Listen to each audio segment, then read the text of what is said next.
দক্ষিণ এশিয়ার জলবায়ু ঝুঁকি নিয়ে বিশ্বব্যাংকের একটা নতুন রিপোর্ট এসেছে। চলুন আজ আমরা সেটাই একটু সহজ করে বোঝার চেষ্টা করি, বিশেষ করে বাংলাদেশের প্রেক্ষাপটে। শুরুতেই একটা সংখ্যা বলি, যেটা এই রিপোর্টের সবচেয়ে ভয়ঙ্কর দিকটা তুলে ধরে। সংখ্যাটা হলো 90%। তো এই 90% মানেটা কি? এর মানে হলো, ভাবা যায় মাত্র 5 বছরের মধ্যেই বাংলাদেশের প্রায় পুরো জনগোষ্ঠী চরম জলবায়ু ঝুঁকির মধ্যে পড়তে যাচ্ছে। মানে বন্যা, ঘূর্ণিঝড়, খরা, এইসব প্রাকৃতিক দুর্যোগের আশঙ্কা তাদের জীবনে বহুগুণ বেড়ে যাবে। তো চলুন রিপোর্টের প্রথম গুরুত্বপূর্ণ অংশে যাওয়া যাক, বিশ্বব্যাংকের সতর্কতা। রিপোর্টটা কিন্তু একটা বেশ উদ্বেগজনক টাইমলাইন দিচ্ছে। দেখুন, এখন তো বাংলাদেশ জলবায়ু পরিবর্তনের কারণে খুবই ঝুঁকিপূর্ণ একটা দেশ, কিন্তু বলা হচ্ছে 2030 সালের মধ্যে বাংলাদেশ, ভারত, পাকিস্তান সহ পুরো অঞ্চলটাই বিশ্বের সবচেয়ে বেশি ঝুঁকিপূর্ণ একটা জোনে পরিণত হবে। এর মানে কি?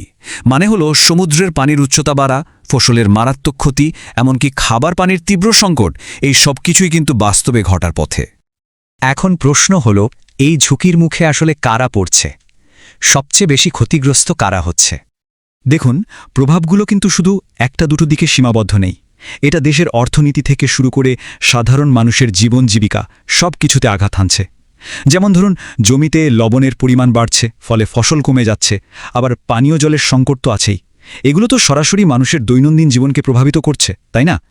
দেশের 250টা উপকূলীয় গ্রামের উপর একটা জরিপ চালানো হয়েছিল, আর সেখান থেকে খুব পরিষ্কার দুটো বাধা সামনে এসছে। প্রথমত, 57% মানুষই বলছে দুর্যোগ প্রতিরোধী ভালো অবকাঠামোর অভাব আছে, মানে মজবুত আশ্রয়কেন্দ্র নেই, টেকসই বাঁধ নেই। আর দ্বিতীয়টা হলো আর্থিক সীমাবদ্ধতা, যা প্রায় 56%।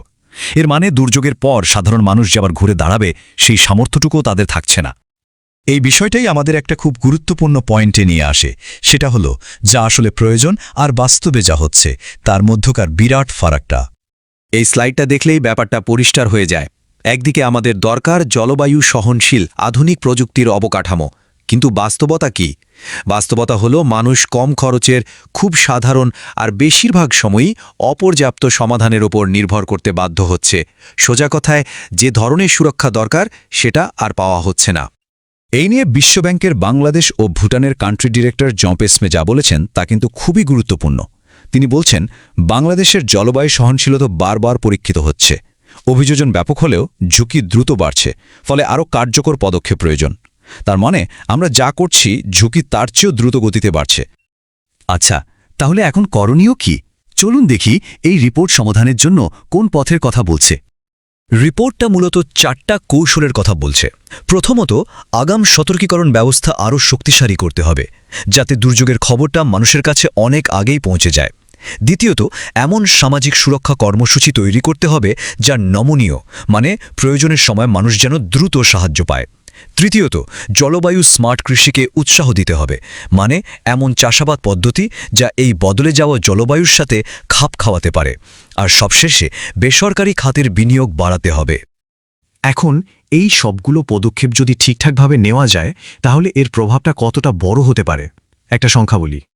বলা হচ্ছে, যদি উন্নত আগাম সতর্কতা থাকে, যদি বীমা আর ঋণের সুযোগ থাকে, তাহলে জলবায়ু সম্পর্কিত ক্ষতির প্রায় 1/3 এড়ানো সম্ভব। ভেবে দেখুন, এটা কিন্তু বিশাল একটা ব্যাপার। তবে ব্যাপারটা এত সহজ নয়। পরিবেশ সচিব ডক্টর ফারহিনা আহমেদ একটা খুব বাস্তব চ্যালেঞ্জের কথা তুলে ধরেছেন। তিনি বলছেন, জলবায়ু ঝুঁকি মোকাবেলায় শক্তি, অবকাঠামো উন্নয়ন ও তথ্য সংগ্রহ সবই ব্যয়বহুল। বাংলাদেশের অনেক পলিসি রয়েছে, কিন্তু তা বাস্তবায়ন করা চ্যালেঞ্জিং। অর্থাৎ পলিসি কাগজে কলমে থাকলেও খরচ আর বাস্তবায়নের চ্যালেঞ্জটা অনেক বড় একটা বাধা। শেষ করার আগে রিপোর্টটা কিন্তু আমাদের অতীত থেকে শিখতেও বলছে, মানে অতীতকে দেখেই ভবিষ্যতের পথটা তৈরি করার কথা বলছে। একটা উদাহরণ দিলে বিষয়টা পরিষ্কার হবে। অতীতে আমরা দেখেছি বাঁধ বা সাইক্লোন শেল্টারের মতো অবকাঠামোতে বিনিয়োগ করে কিন্তু অগণিত মানুষের জীবন বাঁচানো সম্ভব হয়েছে। তার মানে দীর্ঘমেয়াদী আর সঠিক কৌশলগত বিনিয়োগ যে কাজে দেয়, তার প্রমাণ কিন্তু আমাদের হাতেই আছে। আর এটাই আমাদের শেষ স্লাইডে একটা বড় প্রশ্ন রেখে যায়। আমরা জানি অতীতে কোনটা কাজে দিয়েছে, কোন পথে সাফল্যে এসেছে, কিন্তু ভবিষ্যতের যে বিশাল চ্যালেঞ্জ আমাদের সামনে আসছে, সেটার জন্য আমরা কি আসলেই প্রস্তুত? অতীতের সেই শিক্ষাগুলো কাজে লাগানোর জন্য আমরা কতটা তৈরি?